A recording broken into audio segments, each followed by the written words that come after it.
Assalomu alaykum hurmatli televizor ko'ruvchilar, yaxshimisizlar? Dunyo Uyg'ur qurultiyi to'g'ri televiziyasi Uyg'ur ovoz suhbat programmasiga xush kelibsizlar. Men qarindishinglar Hidoyat Musajon. Aziz ko'ruvchilar, bugun ko'rayotganlaridek Amerikadan Turkiyaga oyda ziyorat va xizmat sababidan kelgan Uyg'ur hareket tashkilotining quruvchisi Ro'shan Abbos xonim va hamrohi Abdulhakim Idris efendim bugun bu yerda suhbat qilib o'tiribdik. Oldi bilan xush keldinglar deyman Turkiyaga. Abdulhakim Idris aka, bu qitimki Turkiyaga kelish sababini haqida biroz qisqacha to'xtalib o'tsanglar. Bilginingizde bu Uygur Hareketi Teşkilatı 2017 yılı kurulgan ve 2020 yılı kurulgan Uygur Tetkikat Merkezi var. Center for Uyghur Studies deb Amerika'da. Ben şu teşkilatın mesulü bulup, müdürü bulup işlerini kılıvatımız. Bunun ilkin Şarkı Türkistan meseleni fikri cihetten. Bulup Müslüman dünyasına anlatış cihetten hizmetlerimiz buludu. Bir yerde bu faaliyetlerimizde kılıvatımız, aldığımızdaki bir şirkette Avrupa'da faaliyetlerimiz var. Bugün bir yerden kelgen, çetlerden kelgen Müslüman karandaşlarımızla faaliyetlerimiz var. Türkiye'ye gelip Türkiye'deki yurttaşlarımızla bir görüşüş. Bilginizde muhaciretteki, diasporadaki en çok Uygurlar yaşavatkan orun, Orta Asya'nın merkez siyasetinin kapkası Türkiye. Türkiye'ye her bir kıtım kelgenimizde karandaşlarımızdaki dert ahvalını, problemlerini, gözyaşlarını, dermanlarını anlayımız, tunuşumuz, bilimiz ve bunlardan bir ümit alımız. Bunlarla sözleşip bu Şarkı Türkistan meselesini, Uygur dava meselesini kanda anlatış, kanda yol tutuşunu muzakere kılıp, bu halkımızın fikri bilen, halkımızın elip, meniş için bir istişare prosesi buldu da geldik. İnşallah bir yerde yaşlar bilen uçraşmak için vaktimi toxtulub etimiz. Endi Ro'shan Abbos'da Abdulhakim Idris akimiz qisqacha so'zlab o'tgan bo'ldi. Endi bu 2 kunlik yoshlar alayida bir kurs ochilganligini haqida xabar topgan bo'ldi. Bu kursning tafsiloti haqida biroz ekran ko'rinmalarga ma'lumot berib o'tamiz. Rahmat ukam, biz Uyg'ur hareketi tashkiloti bizning asosli mission, visionlarimizningki biri bo'lsa, diasporada yashayotgan Uyg'ur xonim qizlari va Uyg'ur yoshlarini kuchlantirib, tarbiylab da'vo sepiga qo'shish. Bu yüz bilen bu kayıtın biz iki teşkilatın yani Uygur Hareketi Teşkilatı ve Abdülhakim İdris'in ki kurgan ve özünün ki yeteklenmeyi yapkan Uygur Tatbikat Merkezi Center for Uyghur Studies ve bu iki teşkilat bilen bir yerde böyle 30 netçe Uygur yaşlarını bütün Türkiye'nin hem yerden Bursa, Konya, İzmir, Ankara, İstanbul bulup her yerlerden ekleyen Uygur yaşlarımızı davaga tunuşturuş, yeşildiriş, terbiyeleş halinde ötküzmekçi.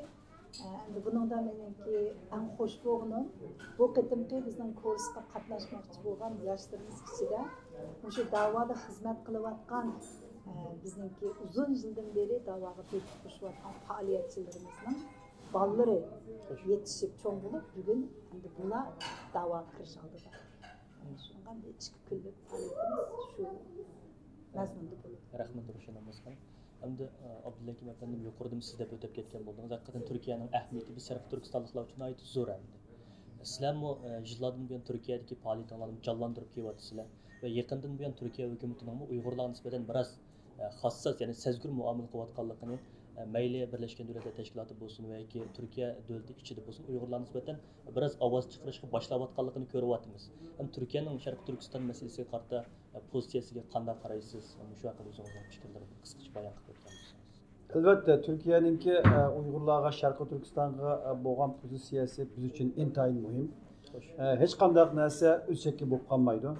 Eğer bu Türkiye hükümetininki, Türkiye devletinin, bulup hükümetinin yakından biri meyli Birleşken Milletler Teşkilatı'daki bayanatları olsun, meyli İslam İşbirliği Teşkilatı'da belgen bayanatları olsun veya ki Tashqi ishlar ministri Çavuşoğlu'nunki bir qancha qatım televizyon intervyularida olsun, Uygurlarni tilelep, yadip Uygurlarga bo'lgan zulümlarni söz qilib keldi. Bu üsçeki bu pagan bir işte qaramayman men. Bu bir yerdeki bu Türkiye'deki barliq Sharqi Turkistonlik qarindoshlar, tashkilotlar, rahbarlar meyli op chiqgan namoyish bo'lsin, yozgi qilgan namoyish bo'lsin, yozma bo'lsin, o'quvchilarningki tushunganlari bo'lsin. Bu bütün Uygurlarninki, Sharqi Turkistonliklarninki qilgan faoliyatlarininki bir neticesi deb qarayman. Devletler xuddi insonga o'xshaydi. İnsanmı davamlı bir insanınki ahvali ya ki bir narsaga bo'lgan qiziqishi ya echinişi ya bilishi o insanın o meseleni qanchalik bilganligidan, qanchalik vaqtlar bo'lganligidan onun qarab bo'ladi. Shuning uchun bu Turkiyadagi qarindoshlarga meyli medialarga bo'lsin, hukumat partiyalarga bo'lsin, her yerlarga berib Uyg'urlarninki beshiga kelayotgan bu meseleninki bir insani, bir dini ve bir milli mesele ekanligini, bu Sharqiy Turkistonda bo'layotgan irqiy qirg'inchilik mesele Uyg'urlarning ham tarixini vayron qilish emas, Türk milletinin tarixini vayron qilish. Yani Uyg'urlarni sen Türk emas, sen Müslüman emas deb ularninki hozirgi mavjudini emas, balki o'tmishini, tarixini yo'qotishi Türkiye'nin ve Türk devletinin ve Türk milletinin tarixini bo'lgan bir yo'qotish. Bu Türkiye'ni ilgilendirdiğin bir mesele deb qaraymiz. Şunun için Türkiye'deki qarindoshlarning olib berayotgan faoliyatları önemli bo'lyapti. Ama elbette bazı vaqtida chiroq ve qarang'u degan gap bor. Mesela biz de Amerikalardan kelib bir yerlerde bir faaliyet qilsak, bazı bu faaliyetlerin ta'siri yuqori bo'ladi. Türk siyasetçiler bilan, partiya memurları bilan uchrashgan vaqtimizda Amerikadan keldi deganda boshqacha qaraydi ve bizniki bu Amerikalik dostlarımız mı, gariplik dostlarımız mı Türkiye'de bu iş Uygur meselesine ciddi qarab o'tgandek kelgan vaqtimizda Ankara'da Avrupa Birliği tevasidagi 17 devletninki diplomatları bir araya yig'ilib Shvetsiya diplomatsiyasining misida baş elchisininki sarayda ularga 2-3 saatlik ma'lumot berdi. Türkiye'deki Sharqiy Turkiston tashkilotlari, Sharqiy Turkiston munosabatlari, Xitoy ve Türkiye sebepleri degan bu meselelerde biz to'liq ma'lumot berdik ve şunu dedik ki G'arb dunyosininki, erkin dünyanın takdiri ahiri Türkiye'de hal oldu dedi. Çünkü Xitoy dunyoni elish uchun O'rta Osiyo'ni elish kerak. O'rta Osiyo'ni elish uchun Xitoy Türkiye'ni qo'liga elish kerak. Türkiye'ni qo'liga olgan vaqtida dunyoni qo'liga oladi. Türkiye'ni qo'liga ololmasa dunyoni qo'liga ololmaydi. Shuning uchun Xitoy bütün mayli dezinformasiya siyosati bo'lsin, iqtisodda bo'lsin, hamma jihatda bu Türkiye'ye şunca saldım deyimiz uruvatıdı ve fırsatlarını kütüvatıdı. Şunca eğir vaqtlarda kelivatıdı ve Türklerinin ve Türkiye'nin kimi psikolojisini obdan bilgen bu Xitoy bunu qanday qilib parçalayma, qanday qilib birleştirmeyme, bunu qanday qilib qo'lga tushiraman deb bununki peşinde. Mushundaq bir paytda biz Sharqiy Turkistonliklar aslida Türkiye xalqiga Sharqiy Turkistonda bo'layotgan zulmni anglatish bilan birga Türkiye devletinin, Türkiye halkınınki mengu baki qilish uchun ishlayapmiz. Biz bularni sharqdan kelayotgan bir tahdiddan agahlandırıvatımız. Devatımız ki Xudoyim bizga shu vazifani beribdi. Biri öz yurtimizda bo'layotgan zulmlarni dunyoga anglatish ve yenin biri bu qo'shni davlatlarga ma tahdid sana kelyapti. Bugun diqqat qilmasang, senin taqdiring bizning taqdirimiz bo'ladi. Seninki milliy istiqloliyatingni saqlay olmay qolsa, chunki bu O'rta Sharqdagi bu Türkiye bunun bir parçası olan coğrafyada bütün insanlar, devletler tehditini devamlı G'arbdan keladi. Yani G'arb işimizga aralashadi, G'arb ichki masalamizga aralashadi deb buni bilan mashg'ulken Xitoy atrofdan kulib, pulmiyanjo qisilib, nihoyat maxfiy shaklda besib kirib ketib boradi. Shuning uchun ham bu yoshlarimizningki bu yerdagi bu kurslarda faqatlam Sharqiy Turkiston masalasiga ham yigit chiqish emas. Ular özününki hayatında müstakil bir adam buluş. Özününki hizmet jarayonida mı qandaq ishlarni bijirish, media bilan qandaq apmengish, siyasetçiler bilan qandaq ishlarni hal qilish ve turmushini qandaq qo'g'dash ve cümleden Türkiye'deki Uygur cemaatini qandaq başlash, mushularni o'tish. Hamma siyaset emas mesele. Siyaset, iqtisod, ticaret, media bunun hammasini o'z ichiga olgan şekilde bir kurs bo'ladi. Kurs beradiganlarninki her xil sahadaki insanlarını çağırdık. Bazıları medyadan, bazıları siyasetten, bazı ictimai pellerden ve psikologlardan tatip insanların ki bizim bilginimizdeki yaşlarımızın ki köp kısmının ki atanesi bir edemez. Ulanın eğir besim içinde bazılarının ki tukalları turmada hava alalığını yok. Ulanın bir besim içinde. Biz bir 3 gün jarayonida bir yerde yığılıp bular birbirinden ötüp biz bir ailenin bir parçası. Hemimizden takdirimiz okşaş deb bu kurslarni inşallah birimiz qarindoshlarımı, yaşlarımızmı, çoğlarının tecrübesinden faydalanıp yolunu, mesafini qısqılashtirib, çoğlar qilgan narsani hemen hemen baştan qilman demasdan, çoğlar kelgan yerdan boshlab mang'alaydigan bir imkoniyatga erishish uchun, maqsad uchun bu ishni qilyapmiz. Bilganingizdek Uyg'ur harakati tashkiloti qurilganidan beri bununki birden bir g'arizi var. Bu dava çoğ dava, teşkilatlardan mı çoğ, insanlardan mı çoğ, Uygurlardan mı çoğ buluyordu. Bunu kılıdığan insanlarını yetiştirir. Meyli Uygurlar olsun, Türkler olsun, Araplar olsun, Müslümanlar olsun, Şarkı Türkistan meselesiyle ilgi çıkış, özlerininki bir dini, vicdani, insani bir burcu dep kelgen bir teşkilat. Bu şekilde devam kılıvatıdı. Xudayim buyurursa bir muvaffakiyet girişimiz dep oylayman. İnşallah rahmet Abdülhakim İdris efendim. Ayet muhim noktalarını o'tirib qo'yib o'tgan bo'ldingiz. Hamda Ro'shan Abbos xonim, Abdülhakim İdris efendim Uyg'ur Erkek Teşkilatı başliq bu qarindoshlarımızning qilib o'tgan xizmatlarini qisqacha o'tirib qo'yib o'tgan bo'ldik. Bugun biz buna ko'rgan bo'ldik. Mayli Sharq Turkiston Teşkilatıning raislari bo'lsin yoki akademik san'atkorlar bo'lsin. Bugun ayet jonliq bir suhbat bu yerda boshlanish bo'lgan bo'ldi. Sizmi mayli Turkiya ziyoratlaringizda boshqa partiyaning raislari bo'lsin, a'zolari bo'lsin, ular bilan ko'rishib nurg'un xizmatlarni olib beryapsizlar. Turkiyada xalqaro emas, Turkiyada nurg'un xizmatlarni bo'lyapsizlar. Endi Turkiyadagi o'sha xizmat qilish jarayonida his qilganlaringizni biroz ekran olib ko'rmalarga o'rtoqlashib o'tamiz. Hammamizga ayon bo'lgandek, Turkiyada bizning Uyg'urlarning eng ko'p mishaga yig'ilgan nüfusimiz eng ko'p 5 yil, 10 yil, 20 yil ichida yig'ilgan diasporadagi vatanning chet eldagi eng yaqin bo'lgan mayli urf odatda, turmushda, tilda, hamma tarafdan biz Turkiyadagi Uyg'urlarni xuddi bizning Sharqiy Turkistondagi millatimizdan bir parçası deb ko'ramiz. Endi O'rta Osiyodagi qarindoshlarimizni uzun yillardan beri mücadele berib tilini, dinini, urf odatini, milliy kimligini saqlab qolish uchun tirishib keldi. Ular u yerda yashayotgan uzun yil bo'lgan, ko'pinchilari shu 50-60 yillarda ya undan burun chiqqan. Shu ularga shunchalik bizniki hurmatimiz bor, chunki shunchalik uzun zamonda ular o'zining milliy hissiyotini, kimligini, xosligini, tilini, dilini unutmagan. Onunla seliştirganda hem de Türkiye olsa Xitayning qo'lida, Xitayninki her türlü yeni fikirleri, bisimleri, Uyg'urlar uchun qurgan her türlü qiyinchilikları, tozaqlarından besib o'tib, shularning ichida mücadele qilib, aql farosatda, tilda, saviyada o'zini yetildirib, mayli savdo tarafdan bo'lsin, mayli o'qish tarafdan bo'lsin, mishaga kelgan. Şuna endi bu yerga kelgan vaqtimizda men shaxsan o'zimga aytsam, vatanga borgandek, Urumchidagi shu zamonlardagi meniki saboqdoshlarim yoki bo'lmasa qo'lim qo'shnilarim, qarindoshlarimni ko'rgandek kayfiyat bo'lman. Shunga bu yerga kelgan vaqtimizda bizning xizmatlarimizning mo'yin bo'lganligi, biz G'arbninki demokrasiyasini tushungan, bilgan asosda bizning milliy kimligimizni, o'zimizning urf odatimizni davom qilib turib, Abdülhakim Bey deb o'tganidek bu da'voninki faqatlanma biz Uyg'urlar uchunla emas, butun insoniyatning kelgusi, butun demokratik davlatlarning erkin yashayman degan hur xalqning kelgusi uchun degan bir narsa bilan yetishimiz lozim. Shu nuqtani tushuntirgan asosda. Shunga endi bu yerga har bir kelsak, biz xeyli ko'p kelyapmiz har turli sabablar bilan.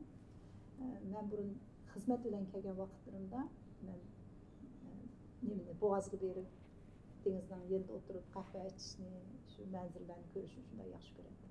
Qancha qitim keldik, ashaq bir o'tishga vaqtimiz bo'lmay ketib bormiz.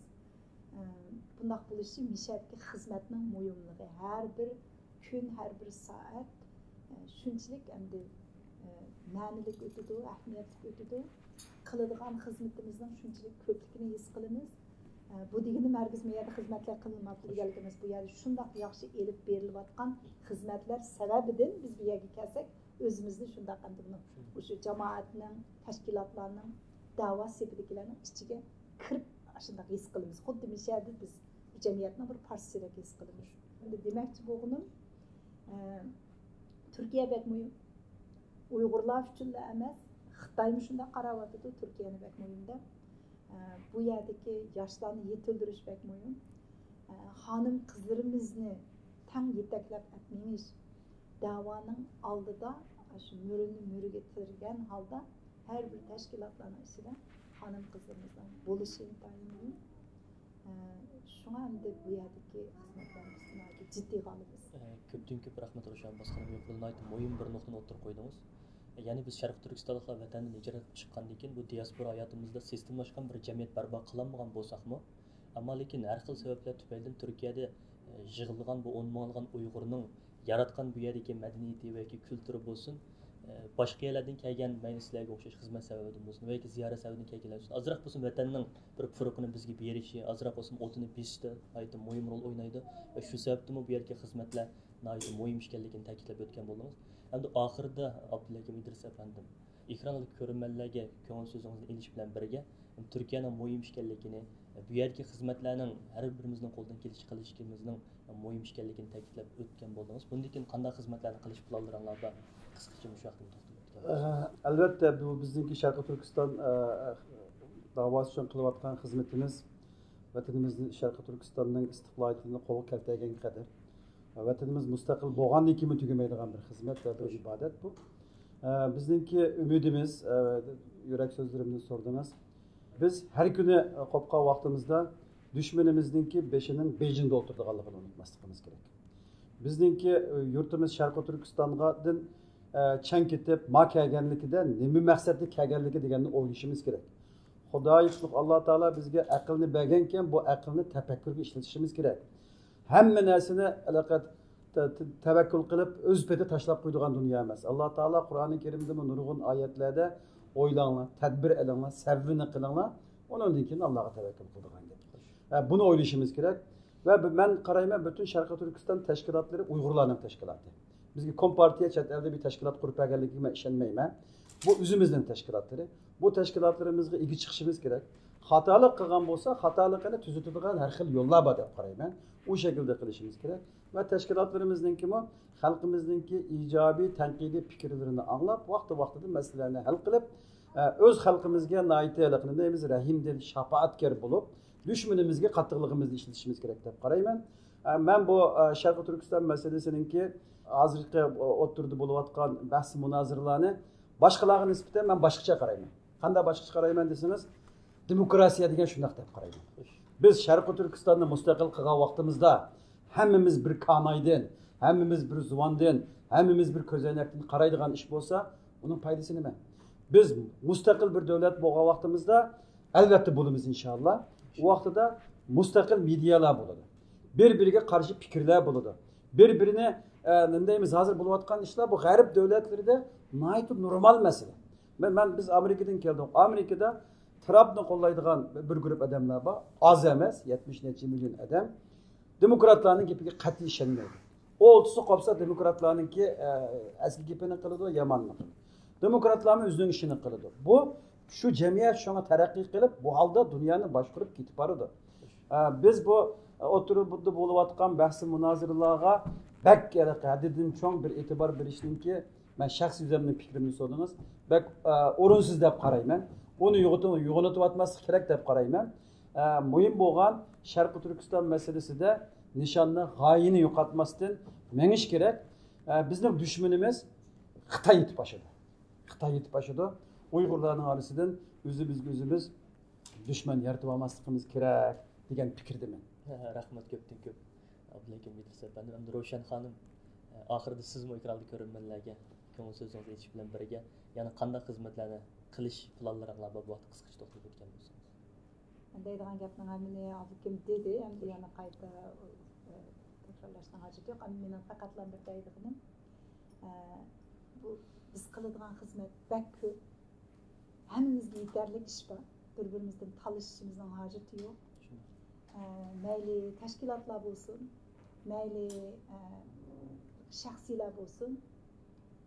Shu vatanimiz Sharqiy Turkistonning ozodligi uchun, ashardagi xalqimiz, urug' tuqqanlarimiz uchun hammamiz vijdonimiz rohat bo'lgan, oshimi yostiqqa boshimizni qo'ygan vaqtimizda rohat uxlag'idek bir shaklda vatan millat uchun xizmat qilsak, hammamiz rohat bo'lamiz, bir-birimiz bilan aytishmaymiz. Rahmat. Yana bir qaytam bu qimmatli vaqtingizni ajratib ziyoratimni qabul qilganligingiz uchun ko'pdan ko'p rahmatimni bildiraman va Turkiya faoliyatingizning texnik muvaffaqiyatli millatimiz va vatanimiz uchun xayrli bo'lishiga tilakdoshman. Hurmatli ko'ruvchilar, bugun Ravshan Abbos xonim va Abdullakim İdris efendimning Turkiya ziyoratida bu qimmatli vaqtini ajratib bizning ziyoratimizni qabul qilganlik uchun rahmat etamiz va bugungi Uyg'ur Havo suhbat programmamizni mishada oxirlashtiramiz. Hammalarga Alloh rahmat. Erkinlik yolunda